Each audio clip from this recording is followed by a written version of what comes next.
नमस्कार, हिंदी प्रतियोगिता YouTube channel में आपका स्वागत है। आज हम डिस्कस करेंगे हिंदी के कुछ महत्वपूर्ण प्रश्न जो आपके एलटी कैट के लिए बहुत ही इम्पोर्टेंट है। तो शुरू करते हैं। पहला प्रश्न है, विद्यापति की विस्पी गांव किस शासक द्वारा उपहार स्वरूप दिया गया? तो राजा शिव सिंह द्वारा दिया गया था। राजा शिव सिंह ने जो है विद्यापति की विस्पी गांव को जो है विद्यापति के विस्पी गांव को जो है राजा शिव सिंह ने उपहार स्वरूप दिया था। अगला प्रश्न है, जन्मेजय का नागयज्ञ किसकी नाट्य कृति है? तो ये जयशंकर प्रसाद की नाट्य कृति है, जयशंकर प्रसाद। अगला प्रश्न है, ढलान से उतरते हुए निबंध संग्रह किसका है? तो ये निर्मल वर्मा का काव्य संग्रह है, निबंध संग्रह है। अगला प्रश्न है, अंधों का रंगमंच किसे कहा गया है? तो अंधों का रंगमंच जो है वो रेडियो नाटक को कहा गया है। अगला प्रश्न है, अरस्तु के अनुसार त्रासदी के कितने तत्व हैं? तो अरस्तु के अनुसार त्रासदी के 6 तत्व हैं। अगला प्रश्न है, संसद से सड़क तक धूमिल की रचना कब प्रकाशित हुई?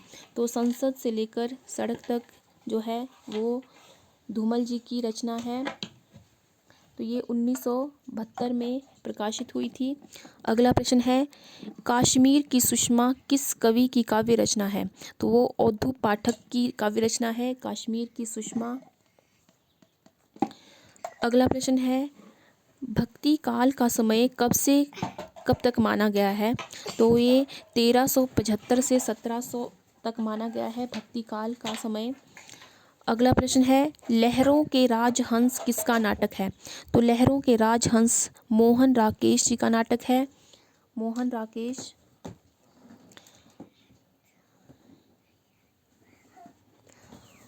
अगला प्रश्न है, बिहारी सतसई में कितने दोहे हैं?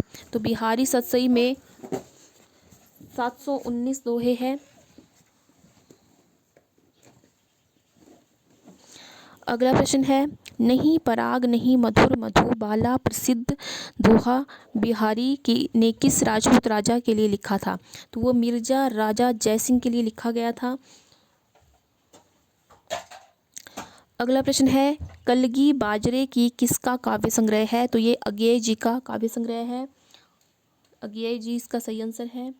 अगला प्रश्न है, अज्ञेय को ज्ञानपीठ पुरस्कार किस रचना पर मिला था? तो उन्हें कितनी नाव में कितनी बार पर जो है ज्ञानपीठ पुरस्कार मिला था। अगला प्रश्न है, बाल मुकुंद गुप्त जी की प्रसिद्ध रचना इनमें से कौन सी है? तो बाल मुकुंद गुप्त जी की प्रसिद्ध रचना जो है वो शिव शंभू के चिट्ठे है। अगला प्रश्न है, आचार्य रामचंद्र शुक्ल विरचित निबंध संग्रह कौन सा है?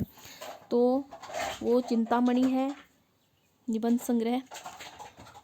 अगला प्रश्न है, उत्साह निबंध के रचनाकार कौन है? तो उत्साह निबंध के रचनाकार जो है वो रामचंद्र शुक्ल है, रामचंद्र शुक्ल।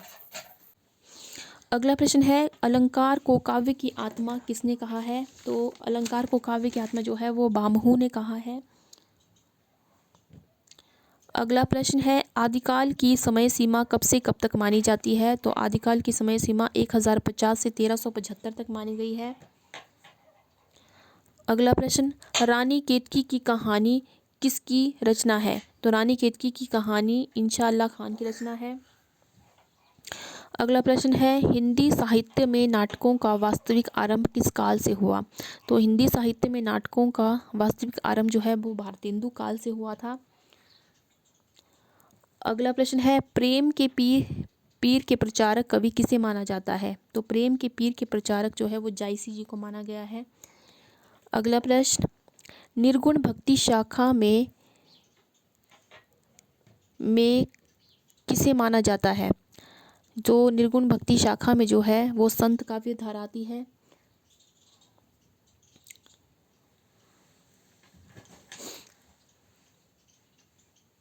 अगला प्रश्न है, पद्मावत किस सूफी कवि की रचना है? तो पद्मावत जो है वो मलिक मोहम्मद जायसी जी की रचना है। अगला प्रश्न है, सिद्धों ने किस भाषा में रचना की? तो सिद्धों ने जो है अपभ्रंश में संघा भाषा में जो है रचना की थी। अगला प्रश्न,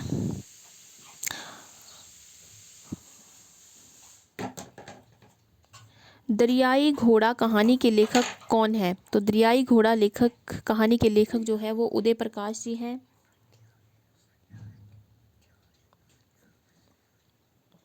अगला प्रश्न है, महादेवी की रचनाएं निहार, नीरजा, रश्मि किस विधा की रचना है? तो वो एक काव्य संग्रह है। अगला प्रश्न, रामधारी सिंह दिनकर की प्रथम रचना कौन सी है? तो रामधारी सिंह दिनकर की प्रथम रचना जो है वो रेणुका है। अगला प्रश्न है, प्रिय प्रवास किसका काव्य संग्रह है? तो प्रिय प्रवास अयोध्या सिंह उपाध्याय हरिऔध का काव्य संग्रह है। अगला प्रश्न है, मतवाला पत्र का संपादन किसने किया था? तो मतवाला पत्र का संपादन जो है वो सूर्यकांत त्रिपाठी जी ने किया था। तो ये थे हिंदी साहित्य से संबंधित कुछ महत्वपूर्ण प्रश्न जो आपके आने वाले लैंग्वेज टीचर के एग्ज़ाम में बहुत ही इंपॉर्टेंट है। आई होप आपको ये वीडियो पसंद आया हो, तो वीडियो को लाइक करें और ज़्यादा से ज़्यादा शेयर करें। हमारे चैनल को सब्सक्राइब करना बिल्कुल ना भूलें और नीचे दिए हुए बेल आइकन को प्रेस करें ताकि आपको आने वाली वीडियो की नोटिफिकेशन मिलती रहे। मिलते हैं एक नई वीडियो के साथ, तब तक के लिए जय भारत।